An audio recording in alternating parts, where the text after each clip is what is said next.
మీ కెరియర్‌లో 'కా' అనేది ఒక బెస్ట్ మూమెంట్. అవునవును. చాలా హోప్ ఇచ్చింది. హ్మ్. తర్వాత నాకు బాగా పర్సనల్‌గా నచ్చిన సినిమా అవును అది. సార్. అవును. క్లైమాక్స్‌తో ఒక్కసారిగా ఆ సినిమా సినారియో మొత్తం మారిపోతుందది. అవునవును. చాలా మంచి అప్లాజ్ అయితే తీసుకొచ్చింది. హ్మ్. ఫైనాన్షియల్‌గా 'కా' పొజిషన్ ఏంటి? ఫైనాన్షియల్‌గా మంచి సక్సెస్‌ఫుల్ ఫిల్లింగే సార్ 'కా'. హ్మ్. అంటే మొన్న హ్మ్. హ్మ్. ప్రొడ్యూసర్ ఒక ప్రెస్ హ్మ్. మీట్‌లో హ్మ్. దానివల్ల ఏం డబ్బులు రాలేదు. హ్మ్. మీరు బాగా వచ్చిందనుకుంటున్నారేమో గాని అని చెప్పి. అంటే సార్ ఇప్పుడు ఇన్వెస్ట్‌మెంట్ అది ఇది మనము డిస్ట్రిబ్యూషన్ అమ్మేసాం కదా సార్ ఆ సినిమా. రైట్. డిస్ట్రిబ్యూషన్ ఇచ్చేసాం. అది వెరీ సక్సెస్‌ఫుల్. ఎంత సార్ నాకు తెలిసి అప్పట్లో అది more than double the profits వచ్చాయి. హ్మ్. నాకు తెలిసి. అండ్ మీకు తెలుసు కదా సార్ అది రైట్. మనం ఎవరో చెప్పేదేముంది. హ్మ్. మీకు థియరిటికల్‌గా ఎంతొచ్చింది, కలెక్షన్స్ ఏమొచ్చాయి, అంత కాంపిటీషన్‌లో కూడా ఇప్పుడు ఎంత గట్టిగా కొట్టింది అన్నది మీకు తెలుసు. హ్మ్. హ్మ్.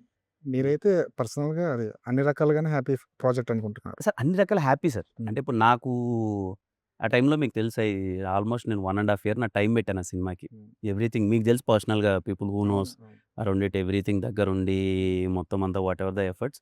బట్ సినిమా అన్నది మాకు కమర్షియల్‌గా ఎంత వైబుల్ అయిందని పక్కన పెడితే యాస్ ఎ ప్రాజెక్ట్ వైస్ హ్మ్. మార్కెట్ గాని, డిస్ట్రిబ్యూటర్స్ గాని, సినిమా తీసుకున్నోళ్ళు గాని, కొనుక్కున్నోళ్ళకి గాని, లేకపోతే ఓటీటీ గాని ఎవ్రీవన్ ఈస్ వెరీ హ్యాపీ. అవును. Very successful film. పెద్ద అప్పుడు హిట్ కదా సార్ ఆ టైంలో. అప్పుడు మిగిలిన లాంగ్వేజ్‌లో కూడా తీసుకెళ్దాం అనుకున్నారు గదా! అవును. యాక్చువల్లీ తీసుకెళ్దాం ఆ! అనుకున్నాను. బట్ ఎందుకు అది మలయాళంలో ముందుకెళ్ళలేదే? అయితే రిలీజ్ చేసాము. హ్మ్.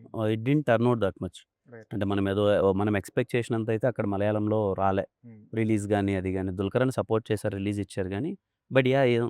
మీకు కానీ ఒక తెలియనిదేముంది మన మంచి సినిమాలు అదర్ అవును. లాంగ్వేజ్‌లో ఆడాలంటే అది అదే ఇంకొంచెం ప్రాబ్లమ్. అదే అంటున్నాను నేను. హ్మ్. ఒక సినిమా మలయాళం నుంచి ఒక మంచి సినిమా వస్తే హ్మ్. తెలుగు ఆడియన్స్ ఎప్పుడు రెడీగా ఉంటారు గదా! హ్మ్. మనం ఏమి ఎలాంటి లెక్కలు వేసుకోకుండా ఉంటాం. హ్మ్. 'కాలాంటి' సినిమా అటువైపు వెళ్ళినప్పుడు ఎందుకు అంత అప్లాజ్ రాలేదు? నా ప్రాబ్లమ్ అదే కదా సార్. హ్మ్. నేను ఎప్పుడన్నా అడ్రెస్ చేసేది కూడా నేనదే. హ్మ్. వై ఇఫ్ మన సైడ్ నుంచి మనం ఇంత పుష్ ఇస్తున్నప్పుడు అటు సైడ్ నుంచి మనకెందుకు రావట్లేదు for youngsters. I'm asking youngsters అన్నది. But yeah! నేను దాని గురించి మాట్లాడుతుంటే వేరే విధంగా ఎళ్ళిపోతుందది. అవును. So, I felt like okay let's time decide things అంట. హ్మ్.